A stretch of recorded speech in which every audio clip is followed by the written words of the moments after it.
is playing with the white pieces, and at the top level, playing with the white pieces gives you a slight advantage. You get to dictate which way the game is going to go. You get to choose the opening right from the beginning, and generally speaking, the extra move gives you a slight advantage. So playing to try to win as white makes a lot of sense. Let's see how much is Ding going to push Gukesh.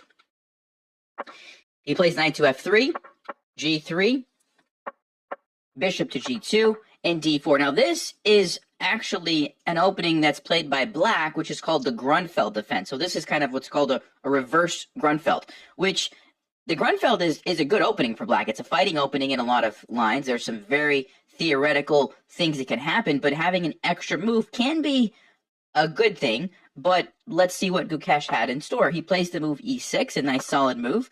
Ding castles. He trades and then puts his knight on e7. Now, from what I was listening to, this is a very rare move. This setup is not played that often, and I'm not going to pretend like I'm an expert on the Grunfeld, but this is a nice way for black to kind of mix things up, basically, and see how much white knows about this. Ding plays the move c4 after some thought, so this did probably come as a surprise. He at least forced himself to move. You know, he didn't spend an hour, right? He spent a decent amount of time and played a nice move that attacks the center. If you take this pawn, I guess the idea is knight to b5, and this d6 square you have to be really, really careful about. And yes, you can move your knight and the bishop can defend, but then you also have this guy, and basically white's got a lot of active pieces and black has to be very careful. So instead of that, Gukesh decides to trade. The queen comes out, knight to c6. Queen just goes back to d1. So this is kind of the point behind Gukesh's idea. He wanted to trade and reposition the knight, gain a tempo on the queen, and get this control over the center. d4, he pushes forward. e3, a lot of times when there's a pawn in your face, it makes sense to try to at least kind of poke at it. You don't want to just leave it sit there and allow black to build up this huge center where you're cramped and you don't have anything to move. So he's going ahead and striking right away. And you'll notice if black tries to do something like this to defend, and I take, now you have to watch out for your king, right? Black is not castled yet. The rook coming over could be very annoying.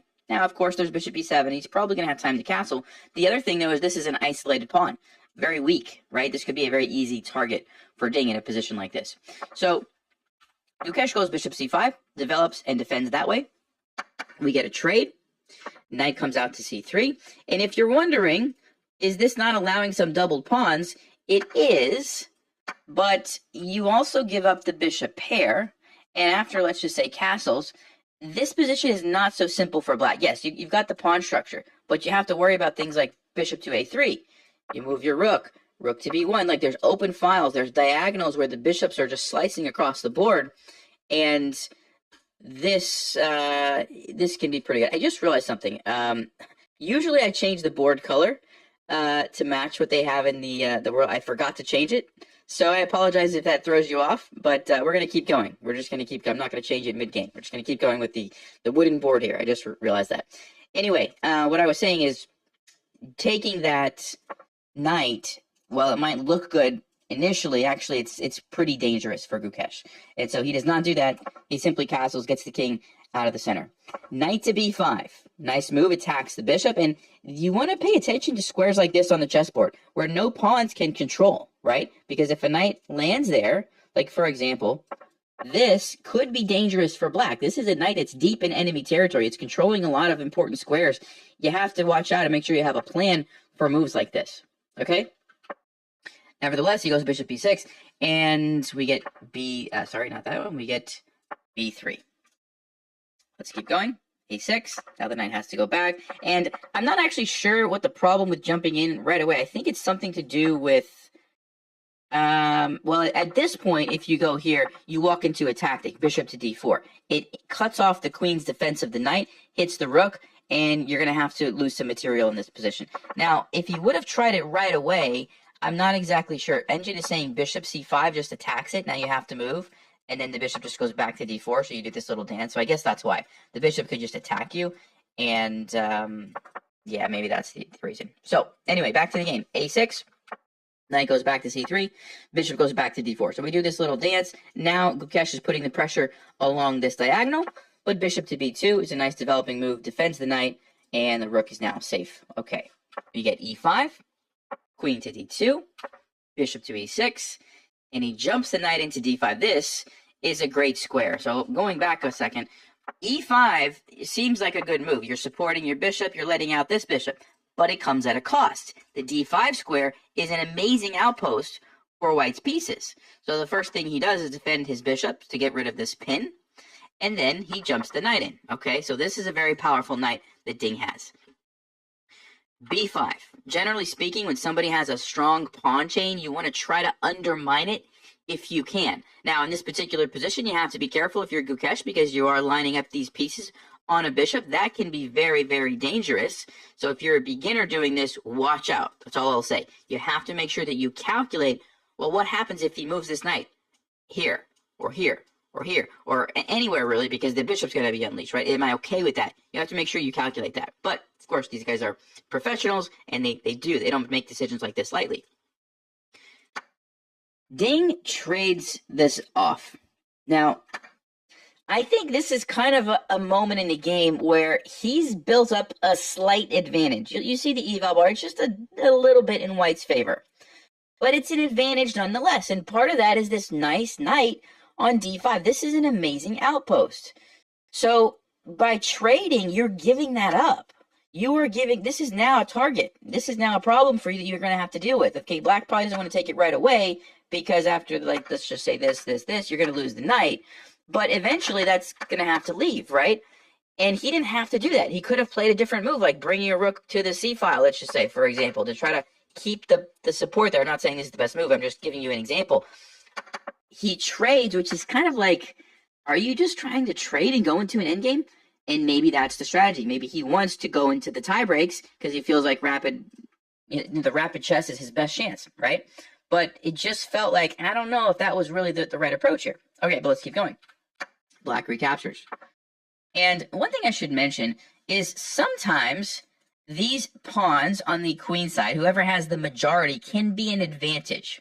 So if you have an extra pawn like Ding does, and you're able to push those down the board and create a passed pawn as you get to the endgame, that could be a good thing. However, if they end up becoming targets and getting captured, that's a different story, right? So just keep that in mind. Now, the move that Ding chooses looks like, what in the world is this? Did he just blunder his knight? He just blundered his knight, right? No, he did not, because remember, he unleashed the bishop, and he would now be able to take the knight here. Okay? So, that, actually, that's exactly what happened in the game. So it's not a blunder, it's just essentially a trade, right? There's lots of trades that could happen here, but this is how they decide to go. Takes, takes, takes, takes. Okay, so we have liquidated some pieces, but we've still got the queens, we've still got the rooks, we've got bishops that are the same color. So there's a lot still going on here. Rook to b8, he gets away from the attack and defends his pawn at the same time. Rook to d1, queen to b6, and at this point, the momentum is kind of shifted a little bit. You know, Ding had the nice position, he had the knight in the center, but giving that up, and now Gukesh has a pretty nice position. And actually, you're going to see it in the next couple of moves here. Bishop goes back to f3, he trades the pawns. b4. Whenever you can get one pawn that is stopping two pawns, that's usually a good positional thing to do, right? Like, this is really annoying for white. Obviously, you can't move forward. Pawns don't move that way. And if you play a3, you have to always worry about this capture, and then this is a weakness. And if you play a4, there's the special move in chess called en passant. He takes you. And guess what? You still have this weakness. So he's got one pawn stopping two pawns. This is a great setup. And then he obviously has the pawn majority over here, 3 against 2. So if anybody has an advantage in this position, of course, the engine says it's equal, it might be Gukesh, slightly. And you have to wonder, like, why did Ding want to do this? You know, why did he put himself in this position where, like, okay, now you have to kind of be a little bit careful, right? But it's still, you know, we're headed to a draw, basically. Let's keep going. a4. And you can't take this pawn immediately if you're black, even though you've got 3 attackers, because rook b1 pins you. And now you're actually in trouble, okay? But over time, maybe that could be something that could be captured. He plays g6, getting no back rank mate problems. Queen comes here. And again, we see this strategy that we've seen before from Ding of, like, let's just trade the pieces and get a draw, right? And I have to believe that his team is like, look, your best chance to win this is going to be in the rapid chess. Let's just play safe. Let's get draws. Let's go to tie breaks. I don't know.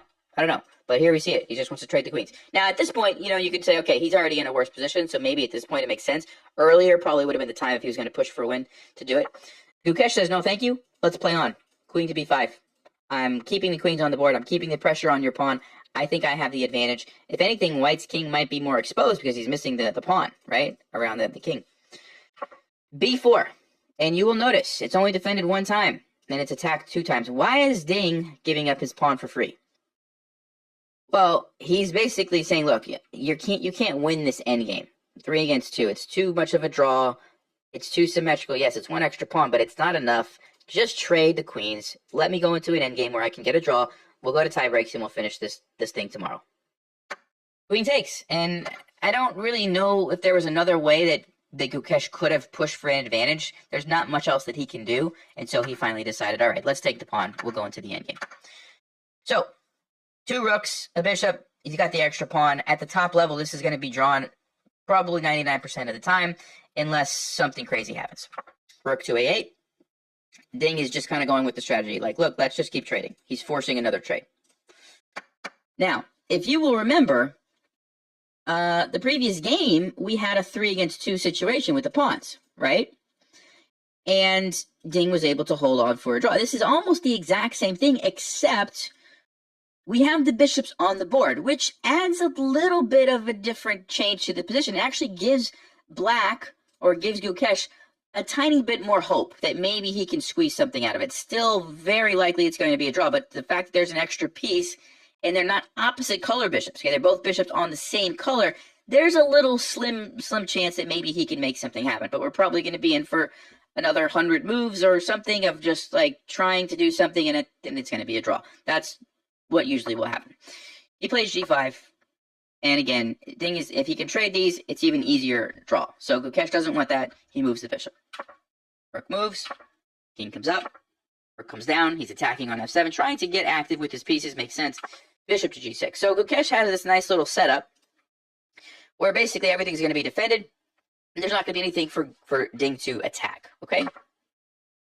Again, if you trade this, definitely going to be an easy draw. So Gukesh says, no thanks. Let's keep the pieces on the board. And he goes rook to e4. He's trying to stop the bishop from, you know, again, trying to trade. So he's just trying to take away the square. You see the eval bar. This is a dead draw. It's just a question of how long do they want to play. And, you know, h5. He's pushing the pawn. The rook moves. Rook comes up here, attacks the bishop. Bishop moves. King goes over there. King goes back. Okay, we're dancing. Nothing's really happening. And this is what it is. Okay, g4. Finally, Gukesh, all right, he's forcing the bishop to leave. And you have to be a little careful here if you're Ding, because, like, for example, if you, and I'm not saying this is what happened, but if you were to, well, let's say you check, and for whatever reason you decide to move your bishop away, and you decide to move your rook away, and you allow this bishop to come in, for example. This didn't happen in the game, but if you allow this, you'd be in trouble, right? Because you could get checkmated. Okay, so there are ways to lose this. It's just, it's not going to happen because Ding's not going to do that, right? He's not going to just like, yo, here, checkmate me, you know? So, king g5, okay, he plays f3. I don't know, honestly, like, in these situations, is it better to trade pawns or just leave them sit there? I don't actually think it matters too much. Generally speaking, if the more you can trade, the better off you'll be to get to a draw in these positions, especially with the pawns. But in this case, I'm not sure. The only thing I'm not sure about is, like, you're potentially allowing the rook to come on the second rank. Is that a good or bad thing? I don't know. Engine doesn't seem to think it really matters, so it's probably fine. f5, we get another trade. So he's got the extra pawn. He's got his king safe. But how do you make progress? Like, what are you going to do? I mean, white's just going to sit here with these pieces, and he's not going to let you do anything, right? That's the problem. Rook to b4. Bishop goes around. Okay. King goes to f2. He comes in with a check. King goes back to g1. I think Engine said you could also go to e3. It's still a draw. It doesn't really matter too much. King to f6. Check. Right, and this is kind of one of the problems. Like, if you ever try to bring your king out, the rook's just going to start harassing you and attacking your pieces, and you can't really do anything, right? King g5, he goes back. Rook b4, bishop b6, rook a4, rook b2. I mean, he's just attacking the bishop. He's taking away some squares from the bishop. I will say that, right? Like, you can't go here, here, here, because he's got those controlled. He's attacking this one, so you're limited in where your bishop can go. But even just bishop g2 would have been fine. Okay, he brings the rook over. He comes up. Oh no! Oh no! What just happened? Did you see the eval bar on that move?